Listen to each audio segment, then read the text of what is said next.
Hi, I'm Lisa Henderson, Editorial Director of Applied Clinical Trials, and I'm here today with John Potthoff, CEO and co-founder of Elligo Health Research.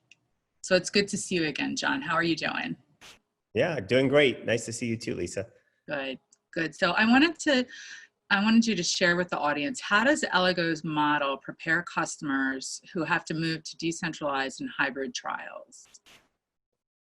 Yeah, so that's a great question. Eligo was founded on the principle of connecting healthcare to clinical trials. And connecting patients directly and their local physicians is part of our model. So our technology that we've developed that is more healthcare facing allows us to implement a solution so that both sites, traditional sites or healthcare sites, can participate on a trial right alongside a decentralized portion of the trial. So we can implement all of that on the same trial, which would allow patients if a patient has a site that is no longer able to see them, we can move that patient from their site-based version of the trial to the decentralized trial so they can continue care under their own physician or another physician.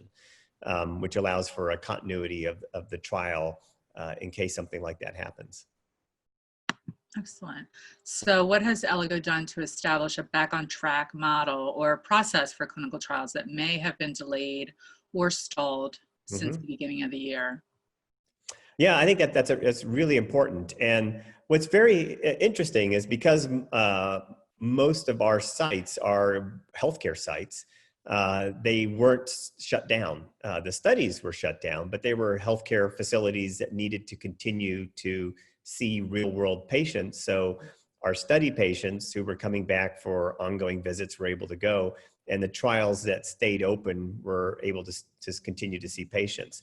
What we're really trying to do now is working with a lot of our clients on how to recover some of the time lost, and doing that in a number of ways. One is by expanding their trial into more healthcare facilities so that we can get more patients access to the trial. The other is adding a decentralized arm to the trial so that we can get more patients directly anywhere into the trial to make up some of the time that was lost.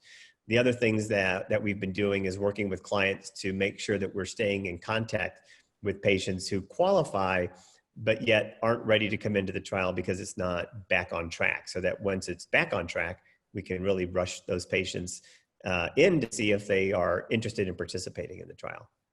So how has Eligo supported the need for real world data within clinical trials and regulatory decision making? I think that's a great, it is very important to us. And because we're working with real world physicians who have large practices and are primarily doing clinical work, we're able to contribute to that. So we have a product that we call Research Connect, which allows us to connect to our physicians' EHR systems. And so we have a direct connection into those systems. We bring over a copy of their EHR nightly into our staging area, which allows us to then do analysis on top of that system to perform patient selection, identification for trials, or to do other things, whether it's an enhanced feasibility or to look at the data relative to whatever question people may have. We do that for sponsors, as well as it also is a service that the sites enjoy.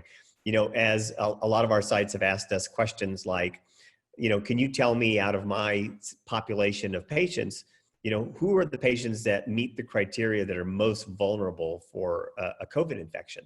And so we were able to look back at those patients, look at their medical records, and identify that for them as they look at that as well. So it's a neat opportunity to access the data out in the community and perform different functions with it. How important is it then, John, to use community physicians to conduct clinical trials? I think including community physicians in clinical trials is very important. I think that if we're going to increase access to patients for clinical trials, we need to really leverage the capacity and the accessibility of patients within healthcare. That's where the patients are. And we also need to think about where we intersect with patients during their healthcare journey. Patients are more or less interested in the option of a clinical trial depending on decisions that have already been made in their treatment.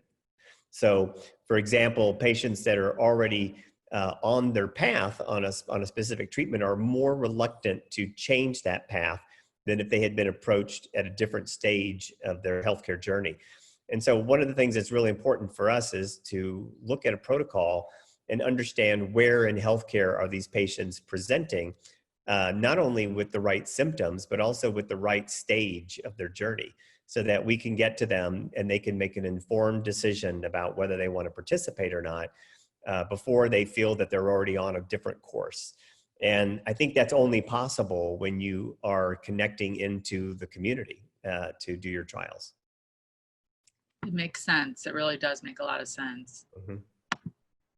And so how is Eligo utilizing technology to allow for remote site access moving forward in the case of another need to social distance or lockdown? Wonderful question. And access to sites and patients is a big issue. Luckily for us, because our model is based on working with community healthcare providers, they don't have space for rooms full of paper binders. They don't have storage capacity that they've built into their model. So our process, our infrastructure has been paperless since the beginning, including utilizing e-source technology, electronic investigator site files, and the like. And so our CRAs and such have had the ability to do remote monitoring, to get in and review the source documentation against the EDC, to look at the regulatory documentation, as well as using other tools like video and such to do some level of test article management and some other activities. So we've had a tremendous number of all types of monitoring visits, a lot of interim visits, some pre-studies, and quite a few startup visits as well, initiations that have been done remotely and done remotely very successfully.